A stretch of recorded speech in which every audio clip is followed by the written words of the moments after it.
Bom dia, sétimo ano. Aqui é o professor Franklin e vamos começar a dar algumas dicas aqui sobre o nosso capítulo 5, tá? O nosso capítulo 5 ele fala sobre as grandes navegações, né, e a revolução comercial. Nós já tínhamos falado bastante sobre a revolução comercial em sala de aula, né? Então hoje eu tô aqui pra gente dar algumas dicas de entendimento do nosso capítulo, mas a gente tem que ler, tem que compreender e principalmente seguir o roteiro de estudo, o passo a passo que nós estamos colocando lá no Alunos Book, tá bom? Então vamos lá. Primeira coisa que a gente vai observar aqui é a introdução do nosso capítulo. Nós temos uma imagem bem bonitona aqui, ó. Vamos olhar aqui direitinho. De um navio cargueiro, né? E esse navio. O que tem a ver esse navio com história, se é uma coisa da atualidade? Primeira coisa que a gente tem que tentar entender é isso, né? Qual a interpretação que a gente faz com esses navios, com esses containers que nós temos aqui? Um navio imenso, ó. Olha que navio grande, né? Primeira coisa que a gente tem que entender é o seguinte: hoje, o comércio internacional, aquele de peso mesmo, né, onde a gente transporta grande parte das nossas mercadorias, ela é feita através dos oceanos e dos navios. Ou seja, essa ligação entre a América, a Ásia, a Europa, entre o mundo todo, ela é feita em relação ao uso dos oceanos atlânticos. Mas nem sempre foi assim. Esse encurtamento das distâncias, ela vai ter início no século XV, que é o foco de estudo do nosso capítulo, ok? Naquela época, então, alguns povos, né, portugueses, espanhóis, holandeses, franceses, ingleses, decidiram se aventurar nas navegações de longa distância pelo Oceano Atlântico, tá? E esse acontecimento, essa aventura, ela vai mudar completamente a vida das pessoas, né? E é isso que a gente vai estudar no nosso capítulo. Então, gente, aqui na página 83 do nosso livro, a gente começa propriamente o nosso capítulo, né? E ele fala assim, ó, o título: O comércio entre a Ásia e a Europa, né? Como que acontecia esse comércio? Por terra.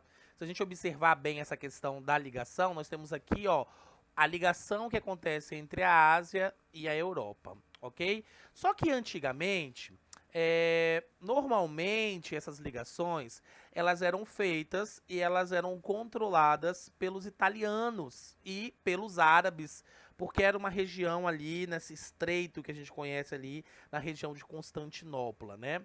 Na região da divisão do Mar Negro com o Mar Mediterrâneo.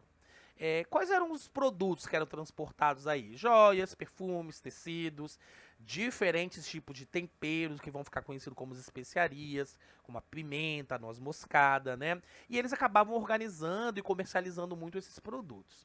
Só que entre sair da Ásia e chegar na Europa, os produtos iam passando por vários intermediários, ok? Então essas mercadorias elas iam aumentando o preço. Quando chegou em 1453, os otomanos conquistaram a cidade de Constantinopla, que é nessa região que nós estamos vendo aqui, que ocupava uma posição estratégica entre a Ásia e a Europa, e era ela que fazia essa ponte de comércio entre as duas regiões do planeta. Então, o Estreito de Bósforo, que é o nome desse estreito que nós temos aqui, ele tinha, vamos dizer assim, era o local de saída e chegada de mercadorias entre o Oriente e o Ocidente. Como os otomanos tomaram o controle dessa região, de certa forma eles começaram a cobrar umas taxas de impostos muito grandes em relação a isso, tá? Todos os produtos que passaram ali tinham que pagar imposto, pagar imposto, pagar imposto. Então, como estava muito caro comercializar, o que pensaram os europeus? Opa, vão buscar uma rota alternativa. E qual rota alternativa que foi encontrada? Foi exatamente a rota alternativa utilizada pelo Oceano Atlântico. Então, ainda aqui na página 83, os pioneiros, né, os primeiros a fazerem tudo isso, foram os portugueses, ok? Então, eles queriam continuar tendo acesso a essas mercadorias, então eles começaram a planejar algumas rotas alternativas, principalmente para tentar sair dessa área de influência dos otomanos que tinham dominado ali o Estreito de Bósforo, ok? Então, como os portugueses já tinham um costume da pesca e a localização geográfica de Portugal favorecia isso, eles foram o primeiro a se lançar nas grandes navegações marítimas, tá bom? Então, desde 1385, Portugal já era governado por uma dinastia de um poder centralizado, a dinastia de Aves, e isso, de certa forma, tinha buscado um encontro e uma junção entre o rei e os burgueses, aquilo que nós falamos no capítulo passado. E eles acabavam aprovando uma série de medidas que favoreciam essas atividades mercantis marítimas. Ou seja, então, no início do século XV, o governo português ele vai fazer uma aliança com a burguesia mercantil, dando início para aquilo que vai ficar conhecido como processo de expansão territorial marítima, tá?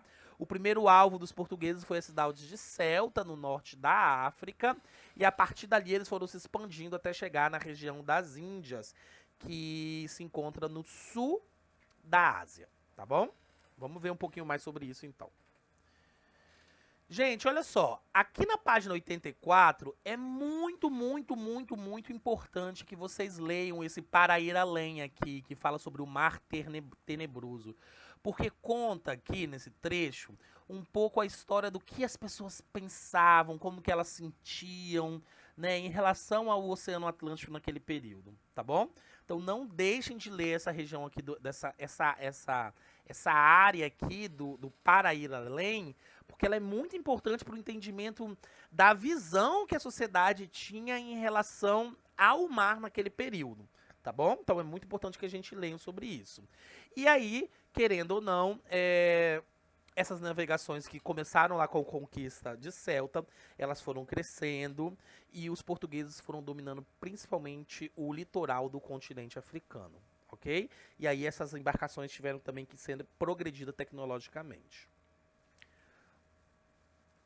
Aqui na página 85, está mostrando Portugal, que é o pioneiro, que foi o que se iniciou, a sua localização geográfica, né?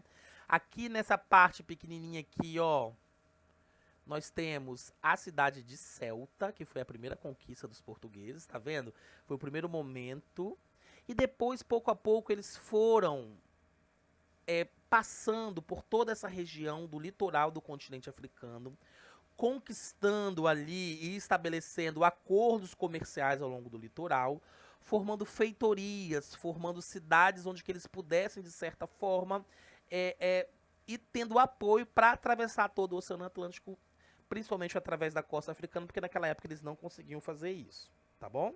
Então aqui mostra um pouco sobre esse primeiro momento. Depois, vamos responder essas atividades da página 85, sem olhar as respostas, deixa eu pular aqui, tá?